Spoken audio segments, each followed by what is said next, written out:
that started.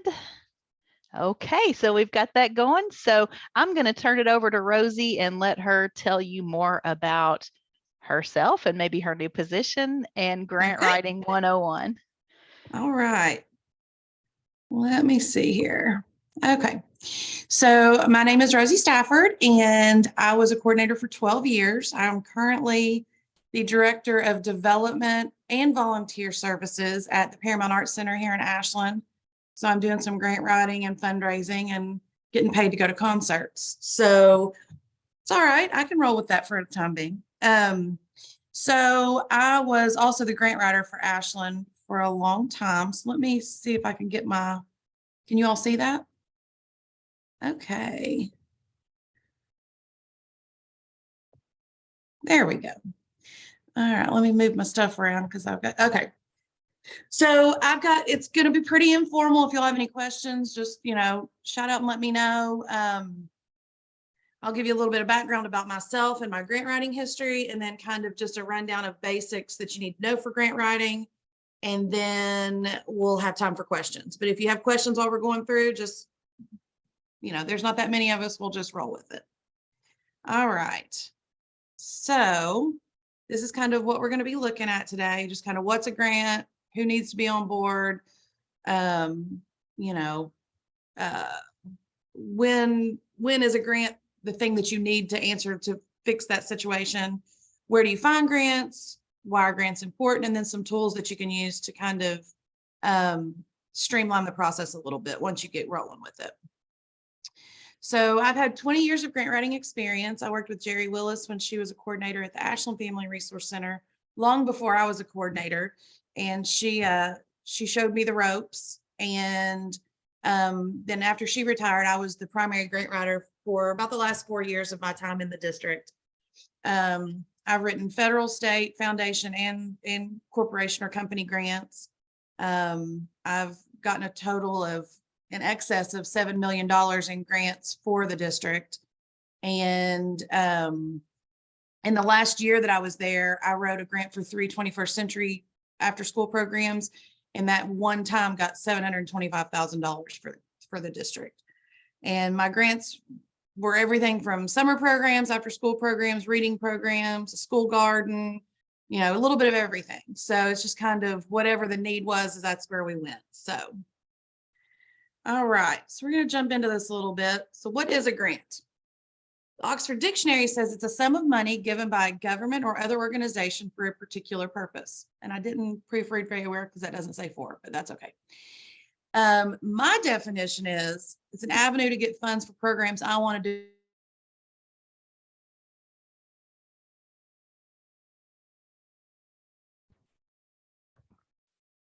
elsewhere to get people to kind of pitch in and help in whatever way. So the main question when you're doing a grant is it's not a one-person thing necessarily. You'll often have to have other people on board. So depending on what grant you're doing, if you're doing a state grant, a lot of times you have to have the district sign off on it. So you need to look at that very closely and figure out who you need to approve that. Do you have to have the board approval? Does the principal have to sign it? Does the superintendent have to sign it? You want to make sure that there's buy-in. If it's a program that you're wanting to do that has to be school-wide, you want to make sure the school's on board. You don't want to write a grant for a reading program for a school and they don't want to do it.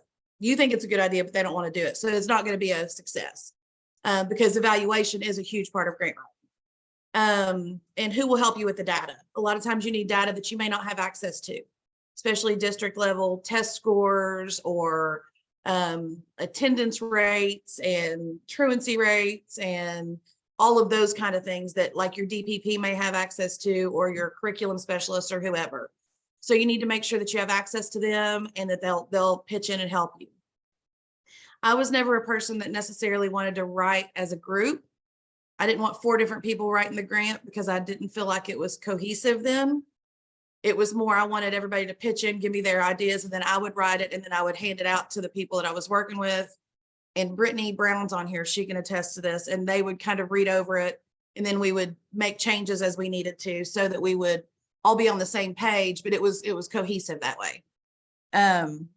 we tried to do it on Google Docs one time and it made us all very nervous because everybody had their hands in it, and you don't save Google Docs. So it just felt like it was going to go into like the netherworld at some point. So the same thing with schools. If you got to have that buy-in, you're going to need counselors to help you with data and principals and all of those kind of things. And then a lot of times you need your advisory council on board, just like you do with everything else. You want to make sure that they think it's a good idea, that it fits what you're doing in your CPP. That it's not something just totally out of nowhere that you want to do. And they're also very good people to help you proofread. I never turn in a grant that I don't have at least 2 other sets of eyes look at. Because after I've stared at one for 20, 40, 60 hours, I couldn't find an issue if there was one. I wouldn't have a clue if there was something wrong with it. So that's when I pass it off to them. They mark it up, or I'll, and then I'll go in and fix it and then send it to somebody else. And then that way you can make sure that that it's proofread, that it's edited, that it makes sense. And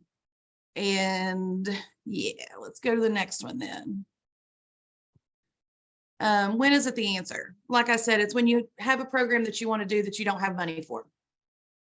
So I wanted to do a school garden and I didn't have the money for a school garden. So I reached out to my local Elks organization and we wrote a grant for them, and they gave me $10,000 to put in a school garden. I got everything from fences to raised beds to plants to a tiller and everything in between.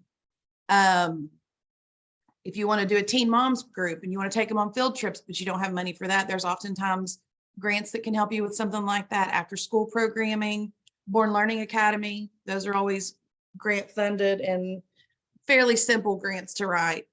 And I know that my little friend Brittany on here just wrote a grant to restock her food pantry. And I think she did that through Aldi, if I'm not mistaken. So anything that you have that you need, there's almost always a grant for it. Walmart will do $500 grants a lot of times for things, Lowe's and some different places like that. So where do we find grants? So this is, now I'm going to try to get to something else to show you. We'll see how this works. Where do you find, that's not what I wanted.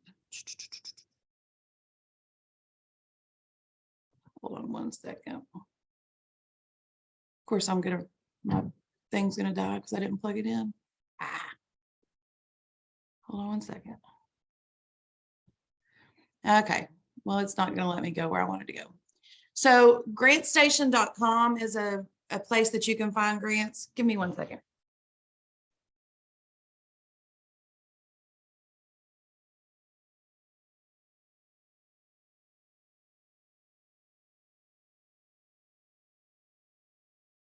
I'll be talking and just disappear here in a second if I don't plug it in. Okay. That should do it. It likes to do that like 4 times before it'll actually. Okay. So you can Google search if you want to write for whatever purpose. You can just search on Google and a lot of times things will come up. There's grant specific websites such as grants.com, grantstation.com. Some of them are paid and some of them aren't. Grantstation.com is a paid service, but you can break it down by state and really break it down kind of to a local level so that you can find things that work for you. KDE has grant opportunities all the time, and a lot of those are really conducive to what you do as Frisk. I got a lot of funding through those. Everything from after school programs to reading recovery teachers to fruit and vegetable grants for my food service. So, and a lot of those are not that, some of them are very difficult, and our RFP may be 70 pages and you have to read through it and make sure you got everything down. But like the fruit and vegetable grant was very basic. It was 1 page, gave them some information, and all the kids got fruit and vegetables 3 times a week for the school year. So, there's a lot of different options out there. There's local foundations here in Ashland. We have the Foundation for the Tri-State that does a lot of grant funding. Businesses and corporations will do grants. Lowe's does grants, Walmart does grants, and then Dollar General does literacy grants. All you have to do is Google Dollar General grants, and there's adult literacy, early childhood literacy. They'll give you a ton of money. All you have to have is a Dollar General in your area. And if your area is anything like my area, there's plenty. So that shouldn't be a problem. Can I just say one thing? Absolutely. We often share grant opportunities as well from our office, and those come through our Gov Delivery, like our listserv emails. And I know it's easy to, not pay attention to those, but if you are interested in grants, I would encourage you to be on the lookout for those emails from our office, because when we find them, Absolutely. we share them out to everybody. So Absolutely. And then civic organizations. Like I said, the Elks did a grant. I actually probably got about $60,000 from our local Elks Foundation. I did a program at our low income housing project for about 5 years. It was a summer program and a weekend program. And that was $10,000 a year for 5 years. And then they did a $10,000 grant for my garden that I wanted to do. So, those people, a lot of people think the Elks is just a place to go hang out and party, but it's a lot more than that. So, and as well as the Moose and all of those other ones. So the Rotary, Lions Club, a lot of those places will do grants for you. So you can search those out. Data. I'm sure that you all have sat through the data stuff that they do at regional meetings and all of that. And you've used a lot of data in your CPP.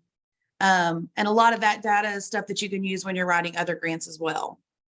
The Census Department has tons of information, and you can break that down from a national level to a state level to a local level, county, and even city sometimes, depending on the size of your city. Kids count data, fantastic source of data for a lot of what you all would be looking at.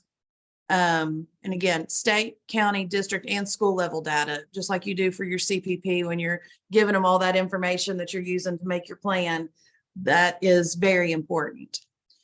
So when you're looking at data, there's some things that come to mind to me. Comparison is always big. So just for instance, I was the chair of our early childhood council for a lot of years, and I did all the grant writing for it as well.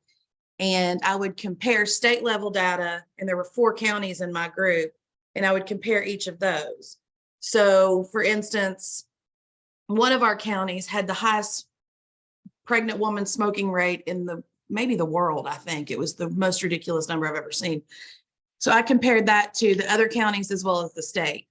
And that kind of shed some light on the situation, because it was a high number, but it wasn't so high that you're like, that doesn't really make any sense. But you compare it to the other ones and you're like, oh my, this is 10% and that's 42%. You're like, well, that's pretty insane. So, and then do you use percentages or just numbers? And I think that's a question that is answered by what you're trying to prove.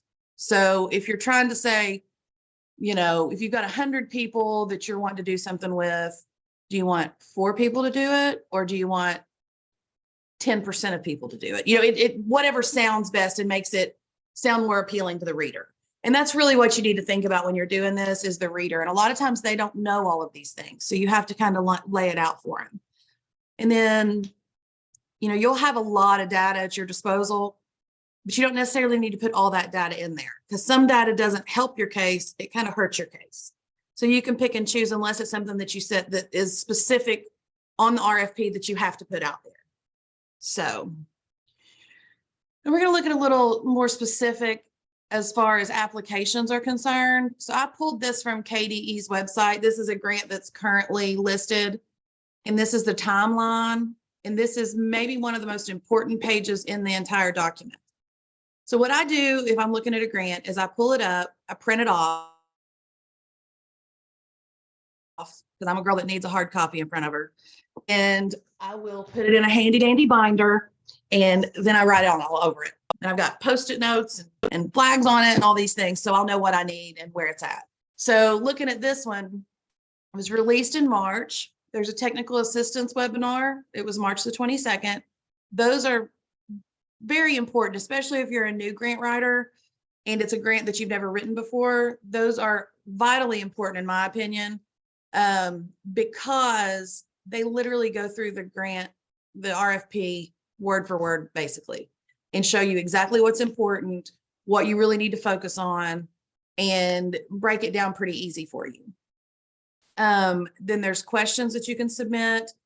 And then they do FAQs are posted, and you should always read those, because a lot of times they'll release an RFP. And then once they really get through there and everybody's done the technical assistance, they go, oh, we need to change this or we need to change that. So they will make changes from time to time.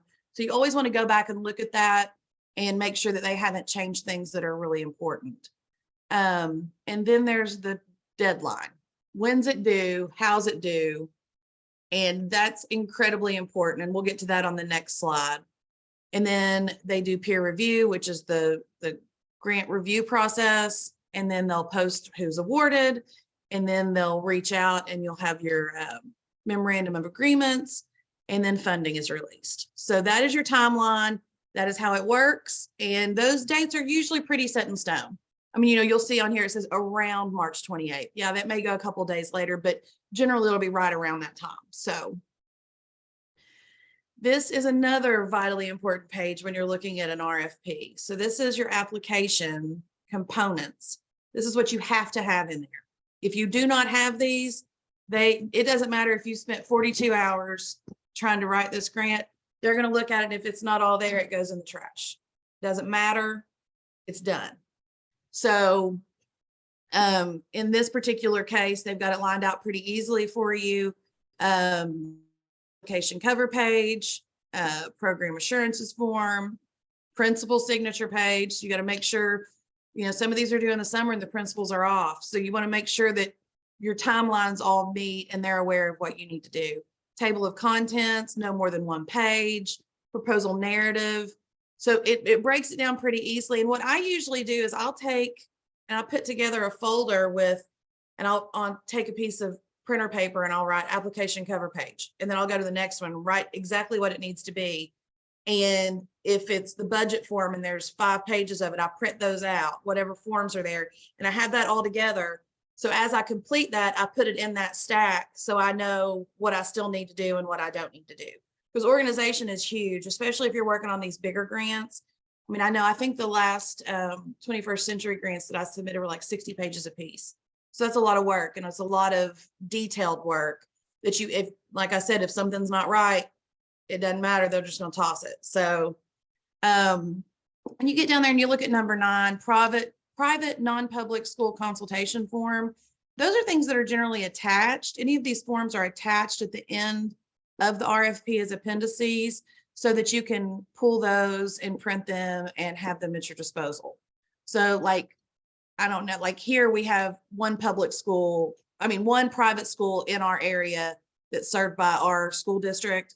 So anytime you write a grant, you have to consult with them, like after school programs. Do you want your kids to come? How do you want to handle this? And then they sign off on it.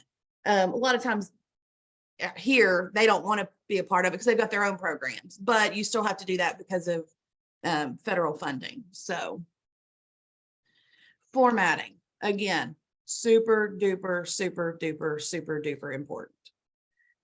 Everything it says must follow this. Has to be double spaced, has to be on letter size paper, has to be 12 font, has to be, all of these things, it has to be. You can't turn it in New Times Roman 14 because you know what they're going to do? They're going to throw it in the trash.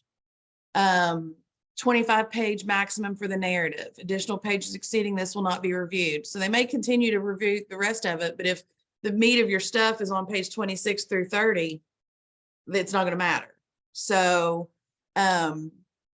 pages should be numbered consecutively starting with the first page of the narrative. So all that stuff at the beginning doesn't have to be numbered. Don't number those. You start with number 1 on the first page of the narrative. Text within charts may be 10 font single spaced. And a lot of times you don't want to have a ton of those because, it's really nice to be able to put a lot of information in a little area. But if a lot of grant reviewing is also the ease of reading it. So if it's chart, or 15 pages of just narrative with no charts in there. It needs to be a happy medium of both, and it needs to serve the purpose. Put a chart in there when it needs to have a chart. Like if you're doing test scores and comparing test scores, a lot of times that's a really good way to do it. And some grants will ask for like 5 years of test scores. So that's when you put that in there and you have it labeled and that way. So any questions so far from anybody? Okay. And then this is how you submit. And again, super important. There was a time when they all either had to be mailed or hand delivered. And I can't tell you the number of times I've driven to Frankfort on the day a grant was due and hope that I just get up to that floor before 4 o'clock and hand it to them to get it out of my hands. Now, most of the time they have to be uploaded or emailed. And you need to be very aware of that. So this one says all parts must be received and stay stamped by the deadline of May 15th at 4 p.m. But you got to realize about 3 o'clock, there's gonna be a lot of people on there trying to do the exact same thing you're doing. So I always try, and it doesn't always work, I always try to do it the day before, just for my sanity, really just for my sanity, that's it. So that I know that it's there, and then I always follow up and make sure they get it. A lot of times you'll get an email and that they've received it, just as we've received it, thank you. If you don't, I always kind of reach out and make sure they got it, just again, for my sanity. Blind copies on number 2, it talks about that.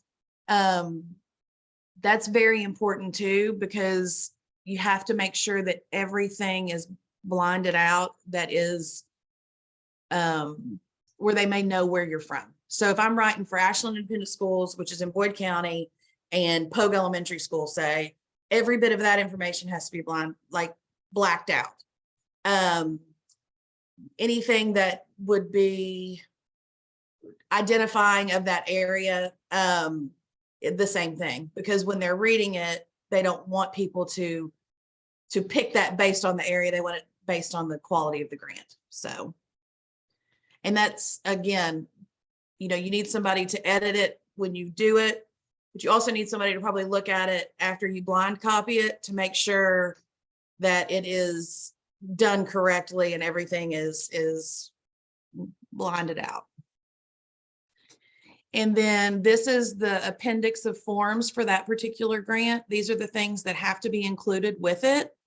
Again, those are generally at the end of the RFP, so that you just print those off, fill them out, and attach them in whatever order. But you always want to make sure whatever order they tell you to go in is the order that you put it in, because that's the order that the readers are going to be looking through it.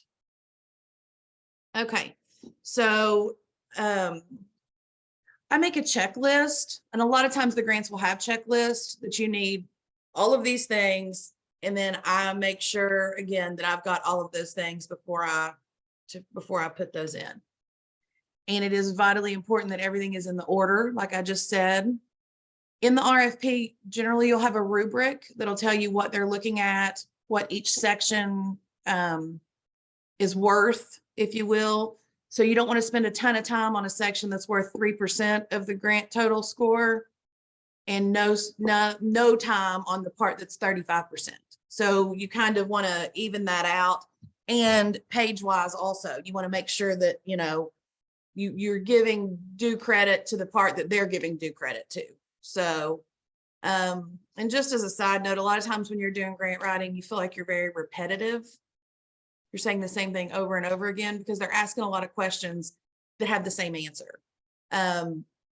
It's not the way you would write if you were trying to entertain someone. It's not the way you would write if you were trying to, write a book or something like that. But this is technical writing, and it's a writing where you're wanting to just get your point across, and you're wanting to do it in a fact-based way. A lot of times you will start though in a way that kind of sucks them in, tell them a story, depending on what the grant is for, so that they want to continue reading it, because you want them to enjoy the reading as much as you can if you're reading a technical piece of work, if that makes any sense. And just a note about technical assistance meetings, they are super important. Tons of information shared in those. And once you start writing grants, you'll realize kind of what the things that you need are for most grants.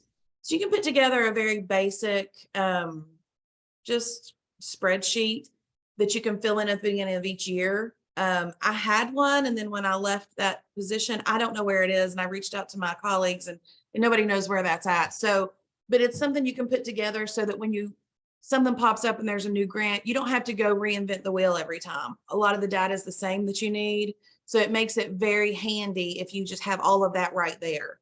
And then terminology. So you can go to grants.gov, or if you just Google grant terminology, there's some words in these grants that if you're not used to them, you might not know what they're talking about.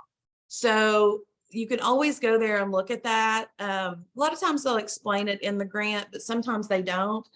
So you just want to make sure that whatever they're asking for is what you're giving them. If they want XYZ, you don't want to give them ABC. So, and then the timeline. You know, we talked about that at the beginning and how important that is because it has to be there at a certain time and has to be in a certain order and all of those things. But if you're getting people to give you data, you want to give them, I always gave them the wrong date. I gave them a date like a week earlier than I actually needed it. I know that's awful, but that's the way the world works. People get busy. So if I needed it on the 15th, I'm going to say, you know what? I need that on the 7th. Can you get me that on the 7th? And then hopefully I'd have it by the 10th, you know, I mean, so, because there are things that you're going to need from other people. And then, like I said, making sure that somebody's there to sign off on it. If that's what you need to go in front of the board, just like you do with your CPP and everything else. You want to make sure that you've got that on the schedule ahead of time. You may not necessarily have to give them your grant and let them read it. They're probably not going to want to read it, but you do need to get their approval so they can sign off on it. So, all right, that's really all I have on my PowerPoint. Short, sweet, and to the point. That's kind of the way I prefer to roll. So let me see if I can close that. I don't know how to do that. Anyway, does anybody have any questions?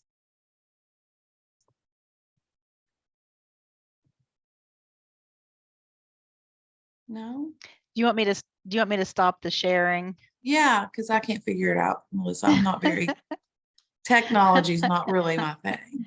I don't, you know, it might be more of a comment than a question. But maybe you can give your opinion on this.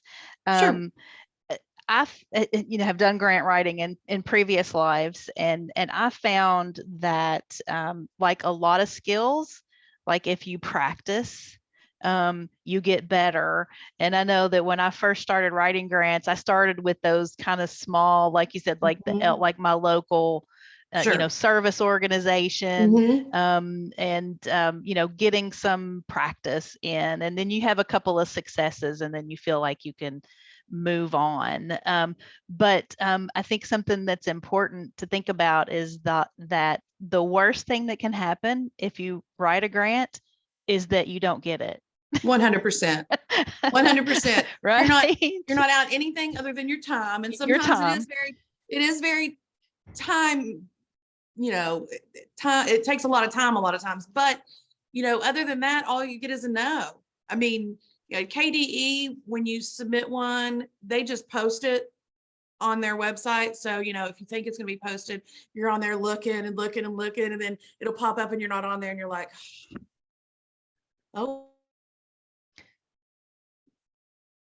Yeah, we got a little delay action going there. You don't necessarily want to take your grant that you wrote this year, if you don't get it, and submit the exact same thing next year, because a lot of times they change that RFP.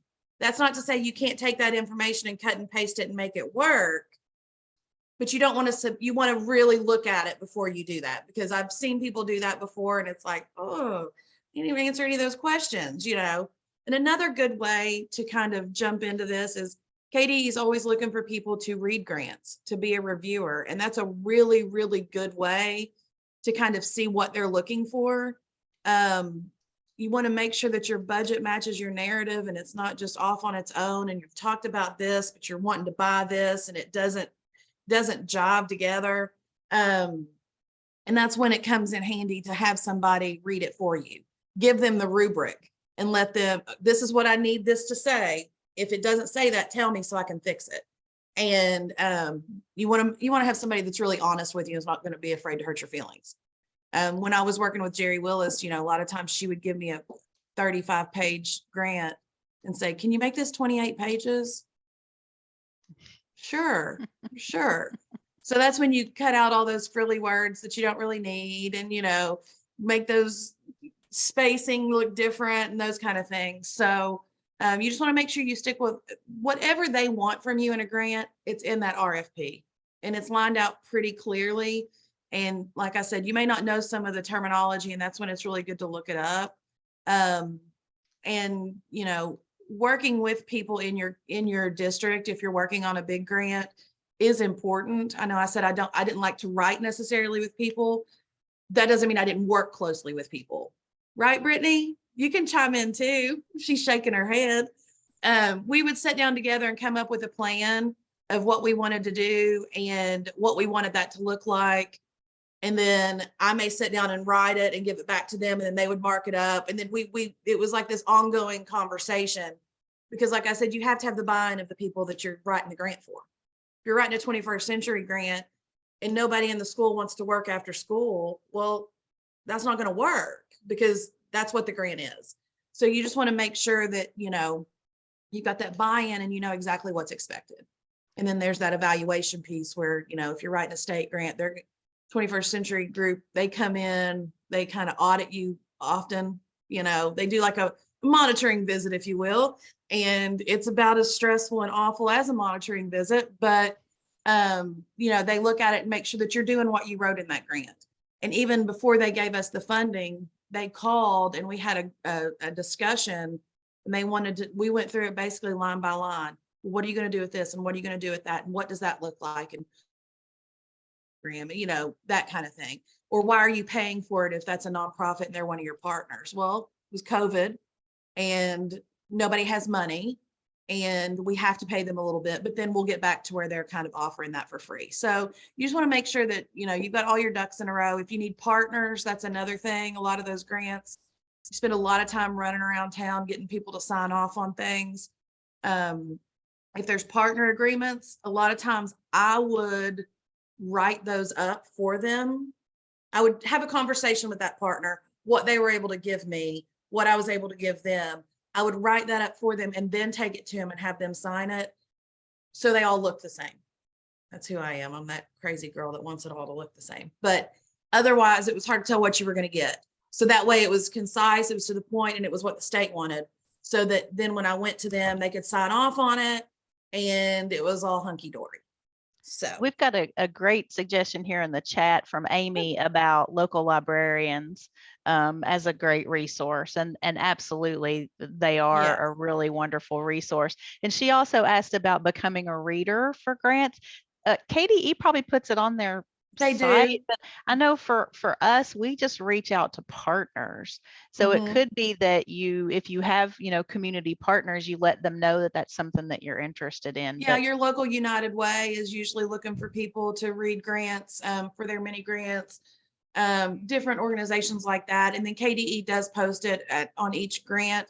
It'll say call for reviewers, and you just get on there and fill it out. I think they pay for you to stay down there and maybe give you per diem, and it's just good. Honestly, I've never done that, but I should have. But I've always heard that it's a very good way to kind of get your feet wet and figure out what they're looking for. Yeah. And Tina has a question. So Tina, Okay. if you want to. Yes, thank you. So you had mentioned that we want to stick to the facts, but at the beginning you want to say something to maybe draw their attention or kind of get them interested. So can you kind of give us a little example of maybe one where you did that? Sure. So we wrote a grant for our homeless population, and a McKinney-Vento grant. And when you write that, it's kind of sad. I mean, it's a little heavy. So when we were trying to figure out a way to kind of liven it up a little bit and make people want to read it, we started out with a story about a student who was homeless, who through the McKinney-Vento program was able to get a bicycle and go to work. And then I think he was in one of the co-op programs, and we were able to get him the clothes he needed and the stethoscope he needed and all of these things to kind of help him through. So it was like a feel-good story. Do you see what I'm saying? So it Mhm. made people go, oh, well, they're really doing something with that money. Yeah. So something along those lines.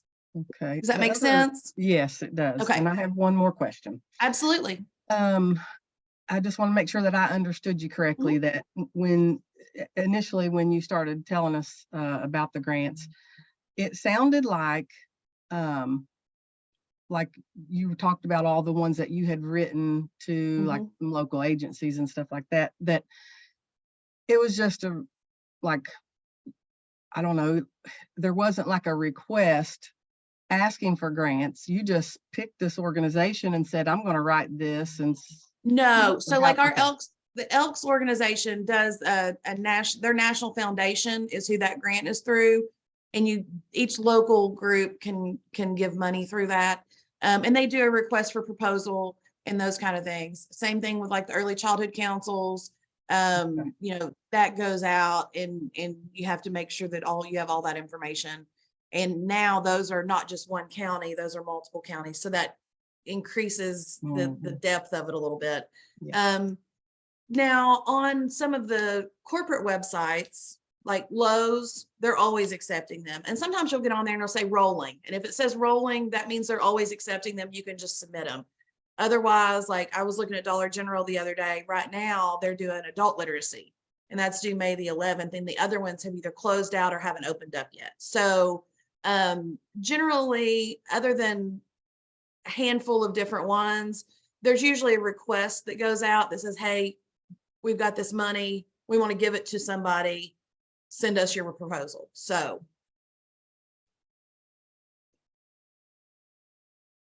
Anybody else? Well, I hope that wasn't too incredibly boring. We got a lot of thank chime yous. in. Good, Sorry, good. Melissa, sorry. I was just going to chime in to just tell them, as far as Frisk is concerned, like the Operation Unite grants and the System of Care grants are fantastic for Frisk, Absolutely. and they're not too hard to write. They're a great place to start. Absolutely. Brittany wrote multiple of those for our summer programs that we did, especially during COVID, right? Isn't that what we used for those crazy, insane camps we did? Where most of so our that funding was- came from. Yeah. So those Can are you- always what- really that good was ones too. Operation what? Can you say that again? Operation Unite, Operation Unite. and then the System of Care 5 grants. And I am putting a few pieces of information in the chat for you guys. One is the approval code. We are approaching the end of the training year for everybody to get your PD hours in. So I've put that approval code in there for you guys. And then I just posted in there the post survey link. That's really important data for us. It shows, you know, if you thought this was a great topic, if it's something you want more information on. And I think there's also the opportunity to put some suggestions in there for future topics. You know, we want to bring you all information that's timely and something that you need. So if you guys could fill that out for me. You can reach out to me. My email is rosie@ParamountArtsCenter.com. I'd be willing to answer any questions that you have or give you some advice or point you in the right direction. I don't mind a bit. And I'm sure Rosie will be happy to give me that PowerPoint presentation that we can Absolutely post up on the website. Once we get the video edited, we will have this put up onto the Training Hub website for you guys. Absolutely. Any more questions? Well, thank you all for taking your time out to come and spend a couple minutes with us and learn about grants. Yeah. Thank you, Rosie, so much for your time. We really appreciate you and miss you. Absolutely. I know. I miss you all too. All right, everybody have a great rest of your afternoon. Hopefully it's a beautiful day where you are as well. Let's go get some sunshine. Thanks. Bye-bye.